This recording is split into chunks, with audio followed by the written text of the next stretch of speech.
Welcome to One Word Stories. My name is Joanna Sell, and I'm really happy to welcome Céline Schillinger. Thank you, Joanna. Yes, I'm so happy you are joining. I'm thrilled. Céline is one of the most influential female leaders you can imagine. Yes, and actually, it's really shocking to everyone that she is the author of the book Dare to Unlead. So we are going deeper and having a look what is actually meant with this daring and this kind of relational leadership, so that we can really act together in the more conscious way and focus much more on collaboration, cooperation than on competition. Yeah.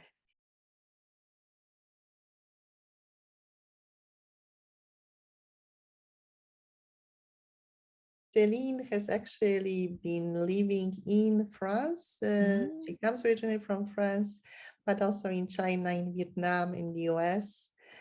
And is a big, big fan of reading, of rowing. Yay. Yeah. And of course, as a French lover of wines, also a big, big fan of vineyards and yes, good wines. Exactly. I was born in Bordeaux, which is a famous place for wine. My family comes from Alsace, which is also very famous for other kinds of wines. And I now live in Lyon, which is, I will not describe all sorts of wines around there, from Beaujolais to Rhone Valley to so it's but everywhere I go I love to try local things, so I'm not exclusive with wines or French wines. Yeah, yeah. So first of all, thank you very, very much for saying yes to One Word Stories. And at the very, very beginning, jump into cold water.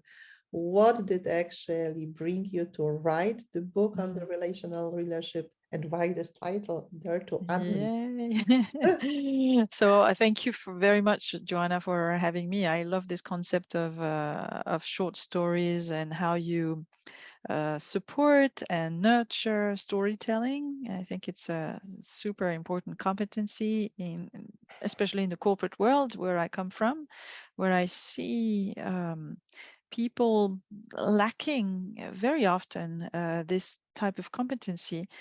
And because of that, they, how can I say, have a harder time collaborating or engaging others into collaboration, because they are not so good at telling the story of why this thing is important, why this common work needs to happen, why is the motivation. So people talk about goals, KPIs, all those important things, but they do not trigger engagement as much as stories do.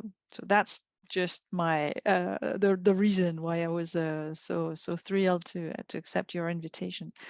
Now, what's behind this book and writing? I had never thought myself of writing a book. I never thought I was able to. I had the competencies or etc. It sort of floated like that as a dream, but then eventually, as I became a consultant after a long career in the corporate world, I felt the need to regroup my experience in a coherent way.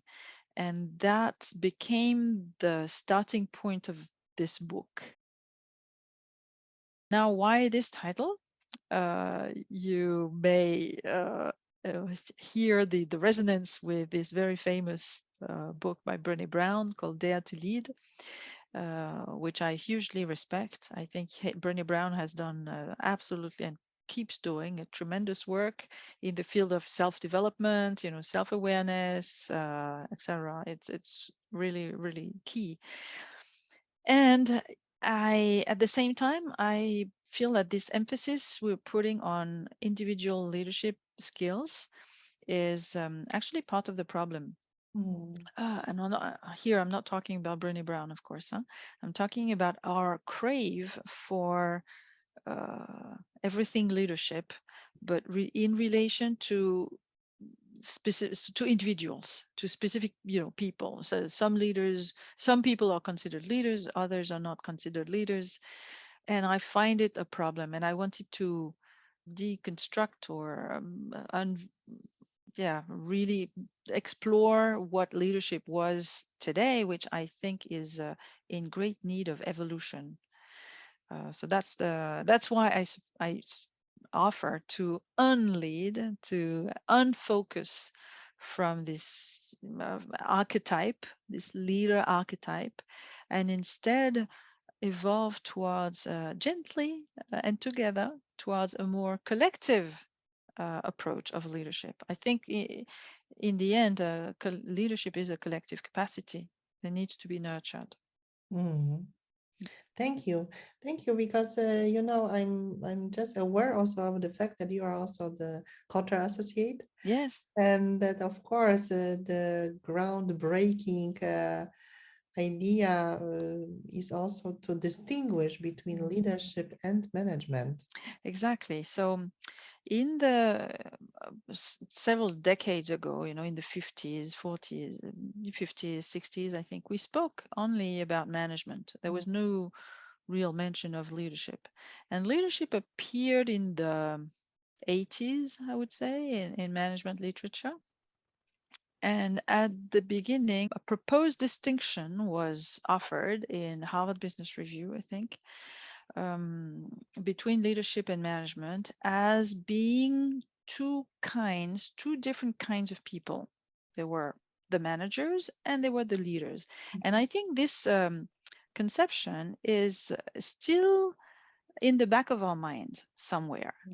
But then, and of course, leaders are more valued, they appear to be more valuable than managers, So more, what is the difference between the so manager and the precisely, leader? precisely. Uh-huh. John Cotter wrote about that in reaction to this article a little bit, and said, no, no, no, they are not different people. The two are different systems of action that need to be both leveraged and mastered by people. So we all need to be good managers and good leaders. And Kara makes the distinction. So management is more about organizing things, while leadership is more about engaging others, is about creating, communicating, mobilizing, etc. And depending on circumstances, we need to be to activate more of the leadership aspect or more of the management aspect, depending on circumstances. And I find it a very interesting frame and it's quite useful. Some people even challenge that and say, well, there's no real difference. Why would you make a difference? And I hear that as well. But for me, I wouldn't. I've learned a lot from that, but I think I've gone a little bit beyond that now, and talk about leadership in general, and again as this collective capacity to act, to move things forward, to make progress against whatever goal we have. And management is more like managing, being in a management position, having people or teams, reporting to you. That would be a people manager, basically. Mhm. Huh? Yeah, yeah. Mm, Thank you. Thank you, because yes, going back to your book, mm, actually, you have focused on three aspects that are very, very much rooted in the yeah, French political system, yeah, and also the French soul, if I can maybe, yes. frame it this way. Mm, Fraternité, liberté et équalité. mm, So fraternity, liberty, equality. yes. And these are also the main focuses in your book. How do you relate to this in Yes. the term of this relational leadership? As I was starting to regroup all my ideas, experiences, etc., it was such a huge pool of stuff. I wondered how to organize that, how to give it clarity. And then I thought of the French motto, which is, I think, more than French. I think these are maybe universal aspirations. And I was pretty pleased to work with aspirations rather than create a new framework or a new Mhm. model, or I think those frameworks, models are extremely restricting. They are limiting our capabilities. I believe they're too yeah, too restrictive and too simplistic often. The reality is too complex for simple frameworks. So I didn't want to enclose these ideas into frameworks, but to organize them along pathways, open pathways that I hope people will explore with their teams, with their colleagues, in their own context. And that's why it's not a framework. And why this, because again, they are universal aspirations, and they're very simple to understand. And if you look closely, they are quite revolutionary in the workplace. Can you really be free in the workplace? Mm. Not so much, huh? Can Mm. you really be equal in the workplace? Mm. Not so much either. Can you really be, can you feel like brothers and sisters in the workplace? Mm. Not so much either, with despite the big lie that the company is a family, which is not true, huh? um, we see that when people get massively laid off at the first economic downturn, and yet these values are again aspirations, and I believe there's a lot of business value, economic value, human value, obviously, to try to develop them more in the workplace. And I believe they are not contradictory to good business. On the contrary, with the social evolutions, the expectations of people nowadays, etc., we have changed a lot as compared to our parents, grandparents, or even ourselves Mhm. when we entered the workforce. So I believe that today those values are super powerful enablers of engagement and of economic efficiency. But if you inject more freedom in the system, you get, so it might sound scary. Oh my God, there will be chaos. But I believe that injecting more, it's a risk. You take a risk. But on the other hand, you create accountability, you create ownership and authorship. You get much more from free people than from slaves, Mm. much more. So that's the first pathway, I would say, and it starts with oneself. It starts with liberating oneself from habits, from common patterns, from things that are so ingrained that we don't even see them, we don't even think they could be changed. Exactly, just uh, like waiting for the decision of the team leader. Yeah. exactly, Yeah. exactly, Mhm. like asking for permission for everything. Mhm. For some people, it's just normal. Like, Mm. yeah, he's my boss or she's my boss. I need to ask for. Really, but why? Mhm. You know, that's one of the first pathway. The second pathway is equality, and this is also, I believe, an enabler, a strong enabler, because organizations are not very good at handling their own internal diversity. Yeah. And so they organize this internal diversity in layers, in channels, etc., creating all sorts of domination, patterns of domination and submission, and constricting, limiting potential. And I believe that in order to leverage the internal potential, this diversity of viewpoints, of experiences, etc., organizations need to get rid of those patterns of domination and submission. Yeah, so injecting more equality in the system. And here, I think the huge opportunity in front of us lies with networks, Mm. networks as organizing principles, or networks as technology. And Mm. finally, the third pathway is a pathway of fraternity or willful togetherness. Um, i- this is a way to keep the network together by making people want to be, together, want to act together in a service of of a shared purpose. So here, that there's the huge opportunity lies with activism. So in the form of a certain mindset, a certain way of pulling people together for action. So, and I've learned a lot about activism in the workplace, corporate activism, this engagement, active Mhm. mobilization of people. Yeah, Um, encouraging, empowering, and really, exactly, mm, and creating movements. yeah, A little bit like inspired by social activism or political movements, etc. And I think we should not be afraid of that in the workplace. A workplace does not necessarily need to become political, but there are strong psychological uh, elements and sociological elements, etc., that we can leverage to bring collectives together and to put them in action, in movement.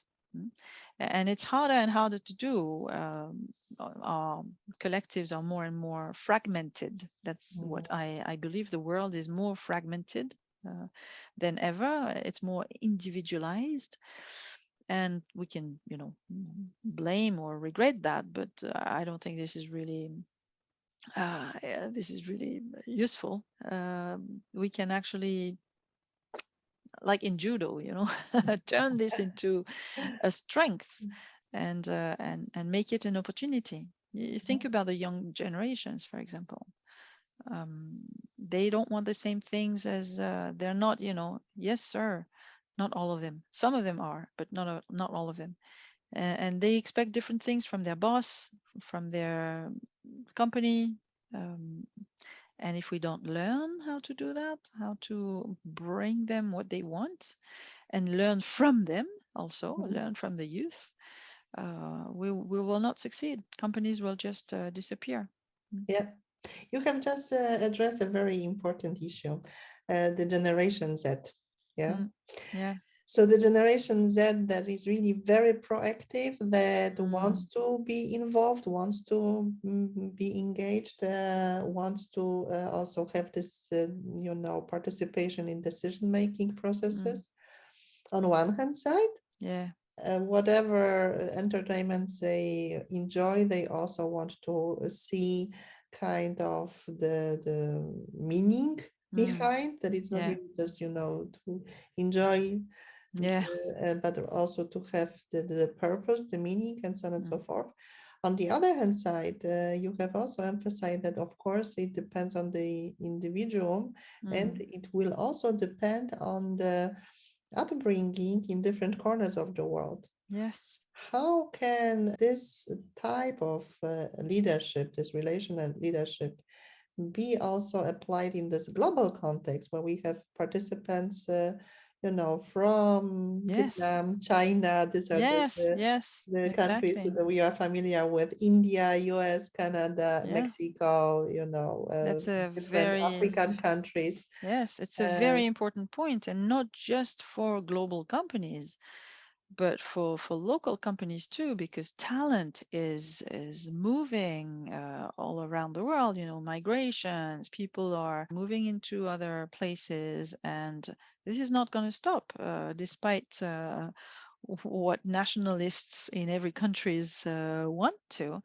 This is going to continue. So we are in a more globalized world. We need to develop this sort of a fluency or capability to relate with people who are different from us. mm, It's easy, very easy to relate to people who are like us.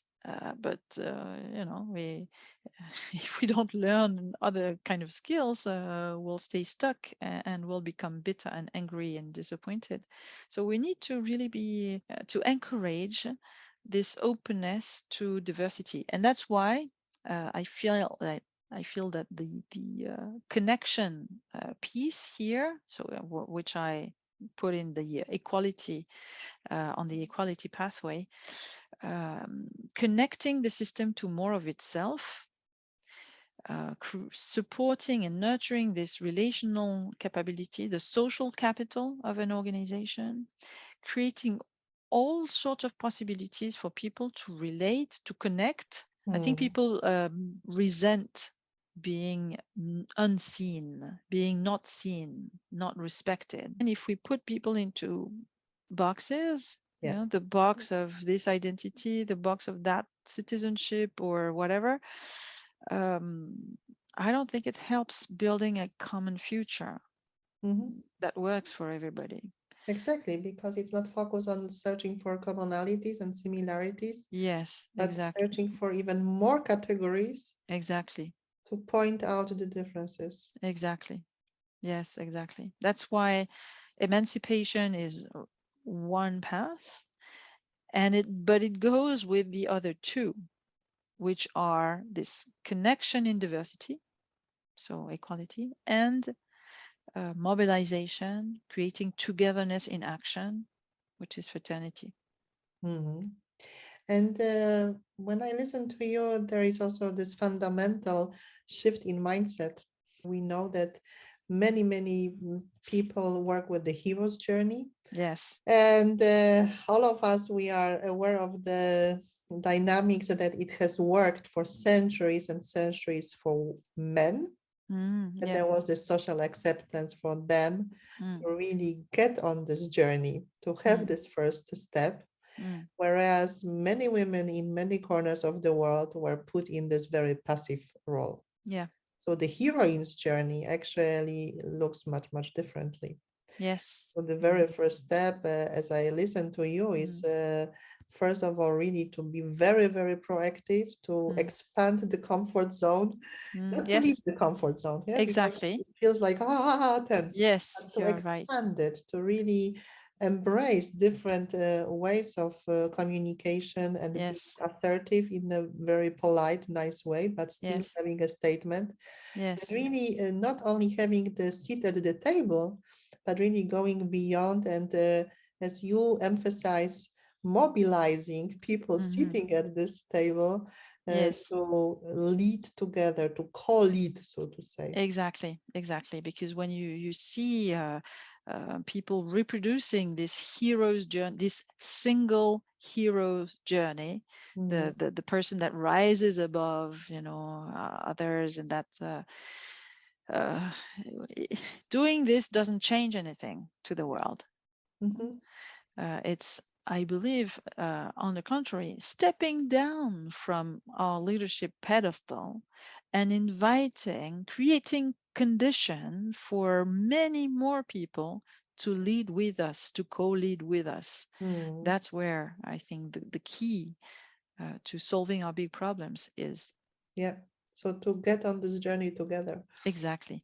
So Celine, as for your three focuses, Path. one of them, the equality, also covers a very interesting approach, how actually women Mm. can participate in this kind of leadership.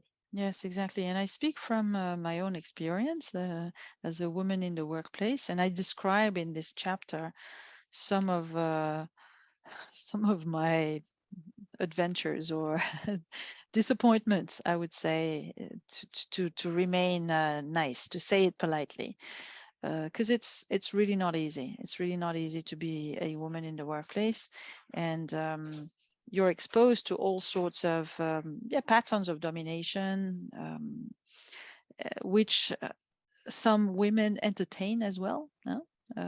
Let's not see things, and it's not black or white.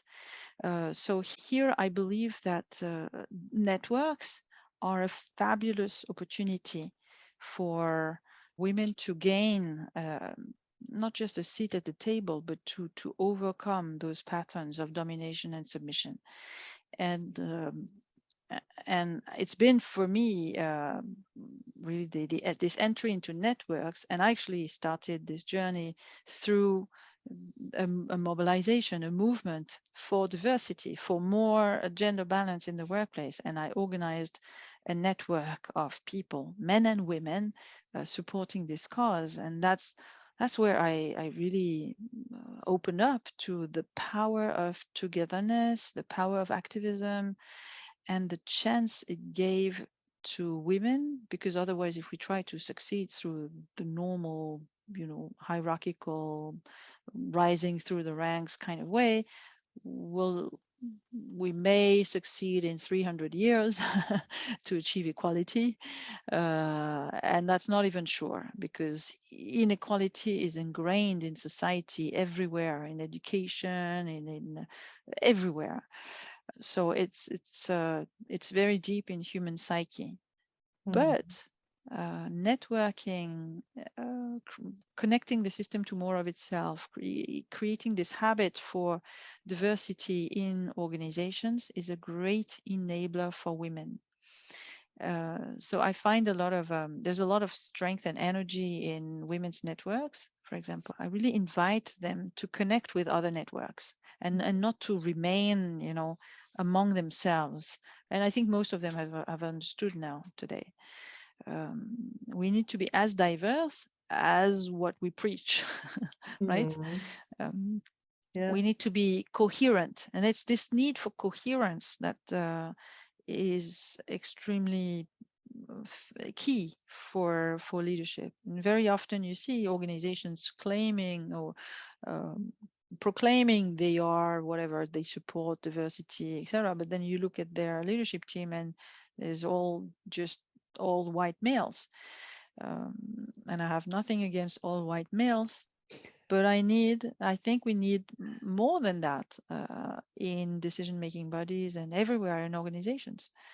So and back to storytelling, this is such a huge tool for women as well. And often we restrict ourselves in telling our stories, or we tell it in a way that is shaped by social expectations. In a way, we are afraid of not being perfect. We're afraid of not looking good, or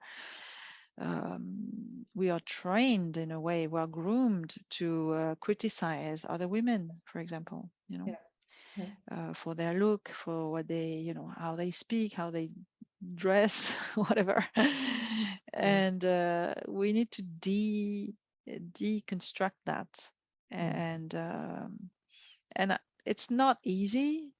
Feminism is divided too, like the rest of society. There's not a single feminism for which, with which every woman could agree. It's different, and as you know, across cultures, it's also extremely different. Feminism in Saudi Arabia may not mean the same thing as feminism in Norway, no? Of course. Yeah. Of course. Mm. And yet, there's this fundamental human desire for emancipation, Mhm. which it's a long time, it's a long trend. But emancipation for the sake of emancipation is not extremely constructive.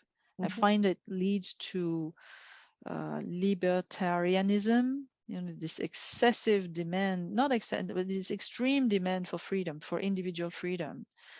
And I say, yeah, you want to be free, but can we do something? Can we do something together? Can Mhm. we collectively act for a fairer society, fairer for everybody? I was invited to submit a proposal, we'll see if it works, for a Saudi Arabia client to help with the integration of women in the workplace. So we'll see. Fingers crossed. Mhm. I hope to be able to make an impact, even small, but you need to start somewhere. I love my work. I really do. I think I feel so lucky to work in this field, where it's the field of human agency. You see, it's the Mhm. field of creating more humanness in the workplace, but not through, it's not the feeling, emotional, psychological kind of thing. It's the activism kind of Yeah. thing. Let's do things together. Let's change things together for good, in collaboration with leadership, creating partnership with among the organization. And I find it amazing because it really changes people. Like it has changed me as well. It has made me shift from I don't know, a passenger Yeah. to a driver, Yeah. at least a driver of my own life. Mm. And but again, I'm very conscious of my own privileges. But I find that realizing our power, um, and making it to good use is super interesting. Sounds wonderful. So, and this is also fantastic because there are right now the times for it.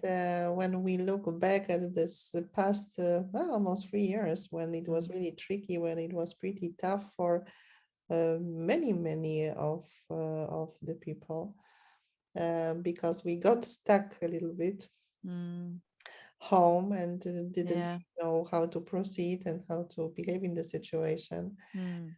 What was actually such a word for you that helped you in the situation? And what is the story behind? So that's my one word, correct? Yeah. Yes. So my one word is, and we touched a bit upon it already, is writing. And I'll tell you what unlocked my fully my desire to write, and what made me, take a computer and start. I Until very late, I felt I was not capable and legitimate to write. I thought, I'll write my blog post. That's already pretty hard for me, and but that's the best I can do. And but then I got this feeling that as a consultant, I needed to have a more solid base than just a few blog posts and stories. And and I had a conversation with Myron Rogers, who is an amazing, or so he's a friend, but he's also an amazing thinker, and he has inspired me a lot throughout my journey. He's an expert in living organizations, and he has written the foreword of my book. And so I had a conversation with him maybe in 2019, and I said, Myron, I'd love to write a book, but what could I write about? Everything has been already written. What could I add? Of value to the world. Is And he said to me, Céline, your ideas may not be original, but your synthesis will be. Mhm. And for me, that was an aha moment. I thought, oh, okay, I see. I may not be able to, you know, revolutionize the world with a fantastic new idea no one has thought about before. But a synthesis, yes, I can do that. And it will obviously be unique because it will Mhm. be mine. It will Yeah. be made in the light of my own journey and story, which is unique, like every human journey is.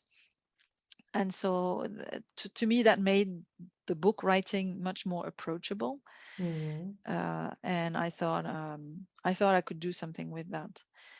And it was really a joy to, I mean, it was a joy and a pain to write at the same time. Sounds like a story. There's no story if there's no struggle. And I wrote, so I started to research, to gather ideas, read articles, etc. I took several months, just to writing nothing. And then COVID hit. Mm. March 2020, we were locked down, and it was a pretty scary period for everybody, and for me included. And I thought, oh, I really need to put this book on hold, need to focus on um, my business, and what will I do, what will I become, etc. And then a few months later, a new contract came to me, a new client. And so I felt like, oh, okay, so economic activity is resuming. Mhm. So it's now really time to write this book. Mm. And so from that moment on, I s- I wrote nonstop for a full year, like Mm. nonstop, every evening until 1 a.m., 2 a.m., 3 a.m., every weekend, half of my days. I wrote. And in the end, I've got this thick manuscript, but a book which is so it's dense. It's more than a book. It's a life journey, I would say. But and it actually starts with the story of my grandmother. But it's also I quote so many people because I wanted this book to be a network Yeah. as well. I speak about networks, and I wanted this book to be one. So it connects people across ages and countries and disciplines, and this around this focus of leadership. What is leadership today? What is it? Mm. And why is it so important to Yeah, have this relational aspect? exactly. Yes, Uh, exactly. yeah. Wonderful. Thank you so much, Celine. It's fascinating. Thank Um, you, Joanna. Thank you for yes, doing that and for inviting me. yes, it was my pleasure to host you and to hear more about the Dare to Unlead. It's very inspirational. Yes, and I guess also one of the game changers. Mm. I hope it's a guide. I hope it's a companion for collaboration and to develop togetherness in action through action. I would be really really happy if it served, if it provided new possibilities Mm, to people. That would mm. be great. Yeah, Mhm. thank you. Thank Thank you very, very much. And I'm crossing my fingers for all your projects. Bon voyage pour ton livre. you. Merci, Joanna.